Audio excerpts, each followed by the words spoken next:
Tudo está de cabeça para baixo. Comecei a namorar uma garota há cerca de 7 anos. Quando nos conhecemos, ela estava se levantando e tentando encontrar o caminho na vida. Eu deixei minha imaginação tomar conta e comecei a vislumbrar seu potencial e que tipo de vida teríamos juntos. Eu nunca tinha sentido o sentimento de amor desarmado e atordoado que tinha por ela, e isso provavelmente nublou meu julgamento. Durante nosso tempo juntos, ela entrava em contato e pedia dinheiro para coisas, consertar um carro, pagar uma conta, etc. Estávamos nos aproximando à medida que namorávamos, e eu sempre ajudava, assumindo que estava investindo em nossas vidas ao ajudá-la em um período de instabilidade. No total, provavelmente dei a ela cerca de US$ 15.000. Depois de cerca de 4 anos disso, finalmente fiz o pedido. Ela aceitou e nos casamos após um breve noivado. Cerca de 6 meses após nosso casamento, ela me disse que estava tendo problemas com o carro e precisava de cerca de US$ 2.000 para o reparo. Isso me pareceu um pouco estranho.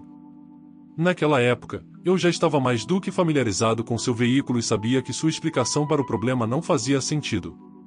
Em uma noite, depois que ela foi dormir, fui dar uma olhada na parte do carro que ela havia dito estar com defeito. Não havia problema. Isso acendeu os alarmes. Peguei o telefone dela e, por intuição, digitei a quantia que ela havia solicitado e retornou uma mensagem de texto de um cara com quem ela havia namorado anteriormente. Aparentemente, ele havia procurado ajuda para consertar seu carro e, surpreendentemente, havia pedido a mesma quantia que ela havia solicitado a mim.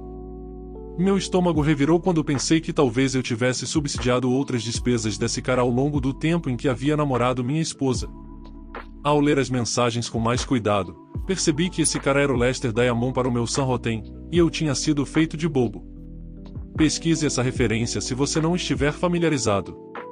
Eu havia passado todo o meu relacionamento como um sugar daddy corno. Pensei nisso por algumas semanas e tentei descobrir o que fazer em seguida. Esses sacrifícios não eram insignificantes para mim. Eu havia trabalhado como residente cirúrgico durante grande parte de nosso namoro, ganhando muito pouco dinheiro e trabalhando longas horas para formar uma base sólida para o nosso futuro. Isso foi devastador, e percebi que não conseguia reconciliar a situação. Depois de me acalmar, esperei por uma noite em que minha esposa foi dormir cedo e peguei o telefone dela. Li as mensagens mais recentes que ela e o amante haviam enviado um ao outro. Então, iniciei uma conversa com ele, posando como ela e dizendo que ela havia bebido, ela é uma alcoólatra em recuperação, e que ela precisava desabafar algumas coisas. Não exagerei, mas enviei mensagens dizendo que ela não o havia esquecido e que seus afetos haviam crescido desde que se casou comigo. Eu praticamente o preparei para se envolver em um relacionamento com ela. Então, encerrei abruptamente a conversa e pedi que não falássemos sobre a conversa novamente para evitar uma recaída dela, mas que ambos deveríamos ter em mente o que havíamos conversado e ver se poderíamos fazer um relacionamento dar certo. Em seguida, excluí as mensagens do telefone dela e torci para que os dois seguissem em frente juntos. Eles seguiram. Fiquei de olho nas mensagens pelos próximos meses e vi as coisas esquentarem gradualmente entre eles até parecer que ela estava comprometida em me deixar. Na época, não tínhamos muitos bens juntos, já que eu ainda estava terminando uma residência cirúrgica, então sabia que o divórcio seria rápido e indolor e que seguiríamos caminhos separados, e ela começaria uma nova vida com um cara cujos fracassos eu havia estado financiando. Então, pedi o divórcio e a notifiquei. Fui generoso com os R$ 10.000 em bens entre nós para tornar a separação o mais rápida possível e seguimos nossos caminhos para começar uma nova vida. E você pensaria que essa seria o fim da história, certo? Oh não, amigo, você vê, mamãe não criou um corno. Em nosso estado, não apenas os bens são separados ao término do casamento, mas também as dívidas.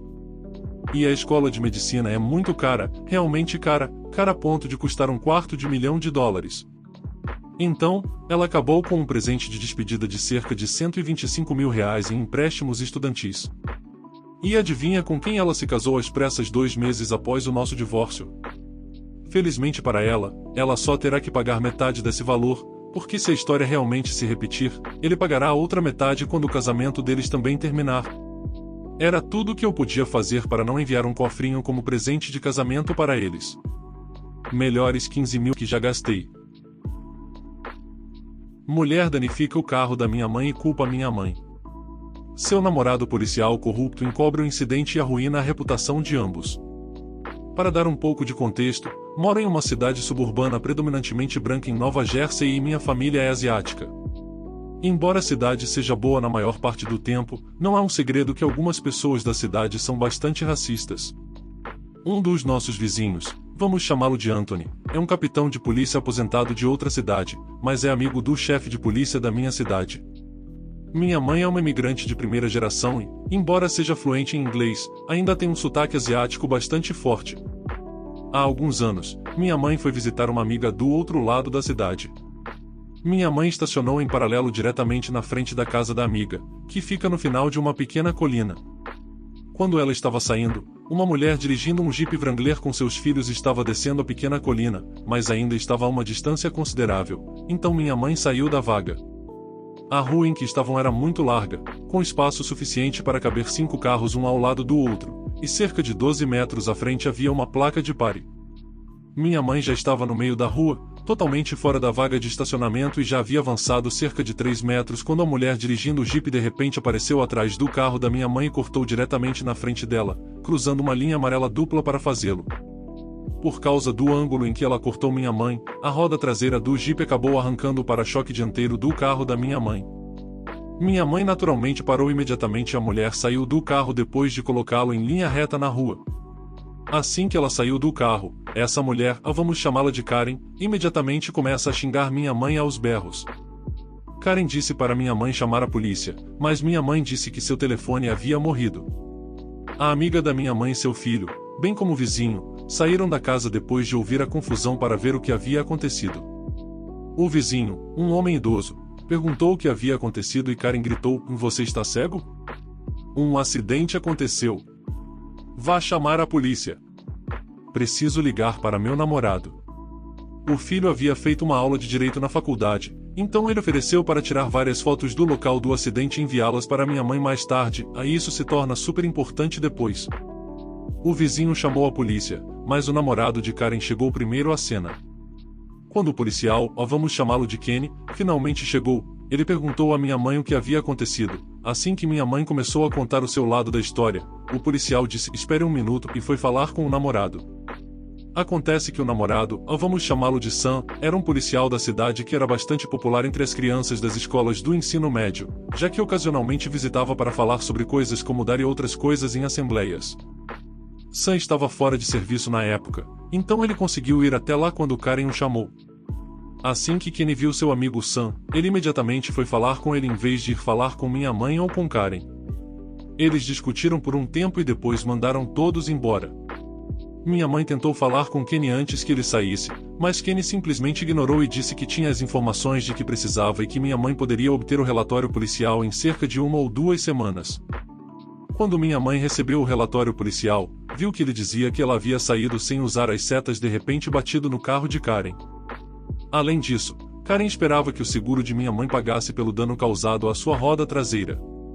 Minha mãe foi ao vizinho Anthony perguntar o que ela deveria fazer em relação ao relatório, já que estava claramente errado. Anthony ficou furioso e disse que ela deveria ir à delegacia de polícia e pedir para ver o chefe. Se perguntarem por que ela precisa ver ele, ela deve dizer que é porque quer registrar uma queixa interna. Naquele dia, minha mãe levou as fotografias enviadas pelo filho e foi à delegacia de polícia e pediu para ver o chefe.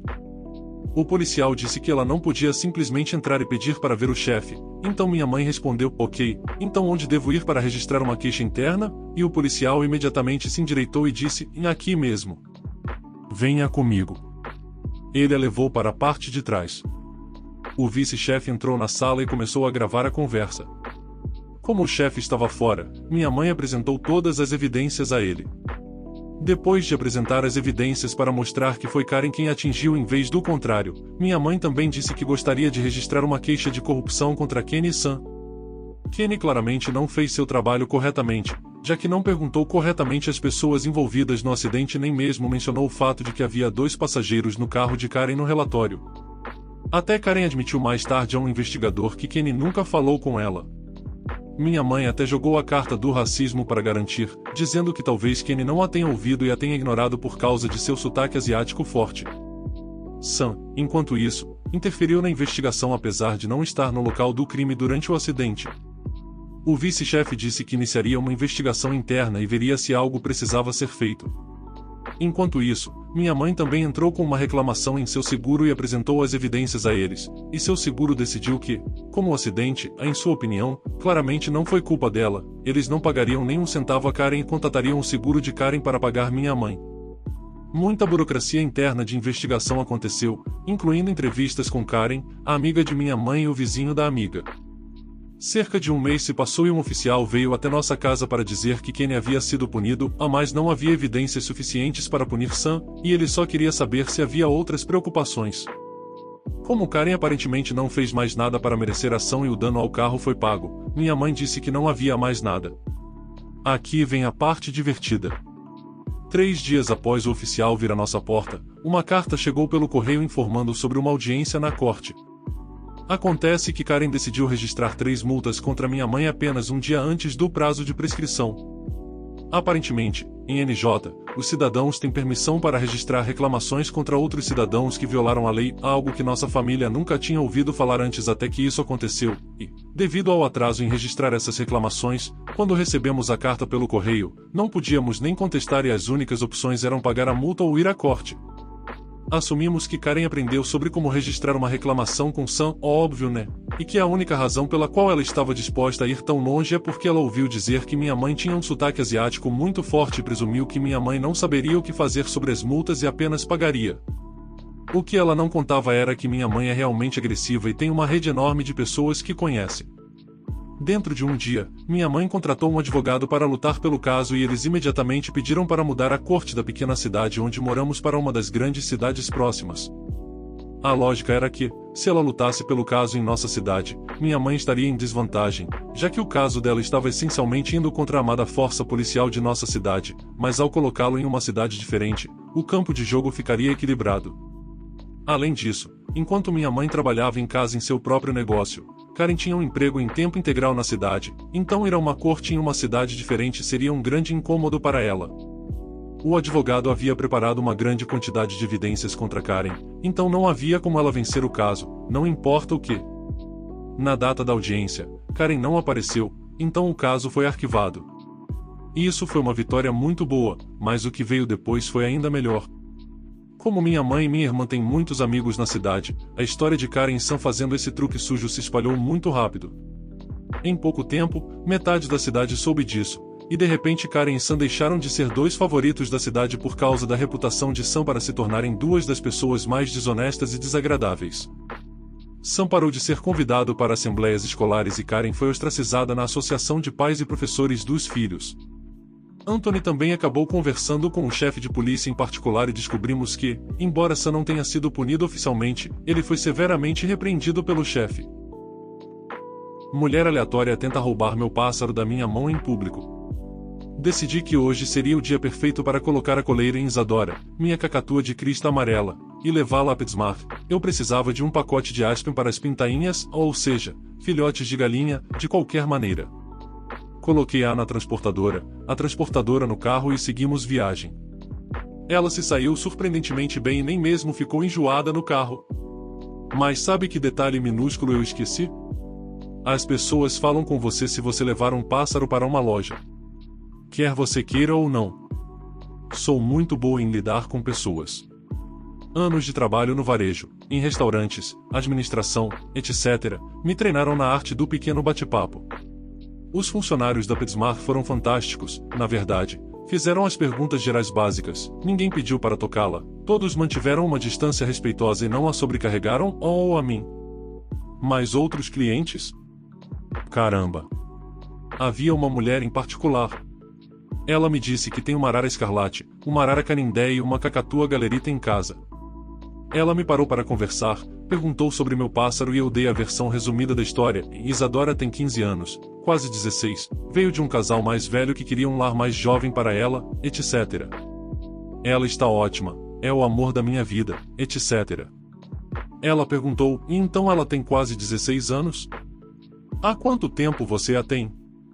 Eu disse que há 4 meses e meio agora. Você já teve uma cacatua antes? Não, ela é meu primeiro grande pássaro e eu não poderia ter tido mais sorte. Essa mulher, que tinha apenas uns 50 anos, provavelmente, então ela é apenas um pouco mais velha do que eu, disse, você não deveria tê-la. Você não tem experiência com pássaros grandes e é jovem demais para ter um. Você nem parece que tem a própria vida em ordem. E então ela se aproximou de Isadora. Ela queria pegar meu pássaro. Eu adoraria fingir que tive uma resposta espirituosa. Pensei em todas as boas respostas nas últimas horas desde que voltamos para casa e tive um minuto para processar. Na realidade, minha resposta foi incrivelmente brilhante. O quê? Porque sou genial sob pressão. Eu dei um passo para trás e coloquei meu carrinho entre nós e disse, e não. Não vamos fazer isso. E me virei e saí. Horas depois, voltei em minha cabeça e a xinguei de todas as maneiras possíveis.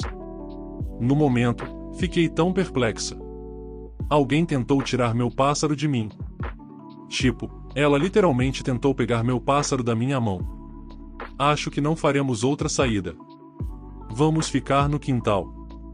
Essa foi uma experiência estúpida e eu teria gostado mais se tivesse energia cerebral suficiente para gritar com ela e envergonhá-la por pensar em tentar algo assim. Ela merecia ser horrivelmente envergonhada. Estou tão brava com tudo isso. Ainda estou abalada com isso e agora vou remoer isso pelo resto da vida. Pais arrogantes acusam meu pai e eu de roubar cestas de Páscoa.